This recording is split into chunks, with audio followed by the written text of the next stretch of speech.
আজকে আমি কথা বলবো হ্যালো এভরিওয়ান, আশা করি সবাই ভালো আছেন। আজকে আমি কথা বলবো ট্যুরিস্ট ভিসা নিয়ে, ইউএস এর ভিজিটর ভিসা বি1, বি2 নিয়ে।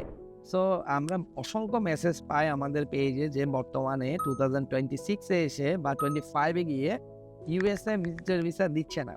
সো যেটা হচ্ছে 2025 এ ভিসা রেশিওটা একটু কম ছিল তুলনামূলক, বাট 2026 এ এসে ইউএস গভর্নমেন্ট একটা প্রোগ্রাম চালু করলো যেটা ভিসা বন্ডের আন্ডারে। সো এই ক্যাটাগরিতে হচ্ছে যে ভিসার পরিমাণটা তুলনামূলক আগের চেয়ে অনেক বেশি। সো কেন বেশি? কারণ বিষয়টা হচ্ছে আগে যেটা ছিল ইউএস গভর্নমেন্ট বা ইউএস এমবাসি ভিসা অফিসার যখন আপনার প্রোফাইলটা দেখতো বা আপনার ইন্টারভিউ নিত, ইভেন আপনি এলিজিবল হওয়ার পরেও ওদের মাথায় যদি আসতো যে আপনি হয়তো ইউএসএ তে গিয়ে হয়তো ইলিগালি ওখানে স্টে করবেন অথবা ব্যাক করবেন না, তখন ওরা কি করতো? আপনাকে ভিসা দিত না।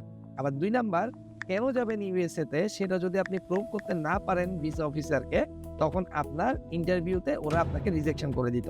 বাট 2026 এ এসে ওরা যে ভিসা বন্ডটা ইন্ট্রোডিউস করলো, এটার কারণে যেটা হচ্ছে, যদি ভিসা অফিসার মনে করেন যে আপনি যোগ্য, আপনি ইউএসএ যাওয়ার জন্য এলিজিবল, কিন্তু ওরা আপনাকে স্টিল ডাউট করতেছে, সেক্ষেত্রে ওরা কি করলো?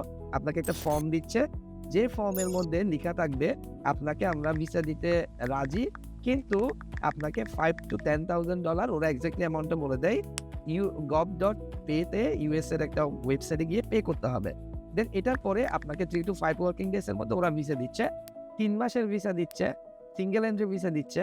এন্ট্রি করার পরে আপনি অনলি 30 ডেজ থাকতে পারবেন। দেন আপনি যখন ইউএস এর ভিতরে আসার পরে কোনো রুলস ব্রেক না করে চলে যাবেন বাংলাদেশে বা যেকোনো দেশে, তখন আপনি আপনার যে বন্ডের যে পেমেন্টটা ছিল সেটা আপনি রিটার্ন করতে পারবেন। সো ভিসা রেশিও কিন্তু আগের তুলনায় 2026 এ বন্ড ইন্ট্রোডিউস করার পরে অনেক ভালো। যদিও ডিউরেশনটা কম, বাট স্টিল ওকে, আপনার ইনটেনশন যদি জেনুইন হয় ইজ ফাইন।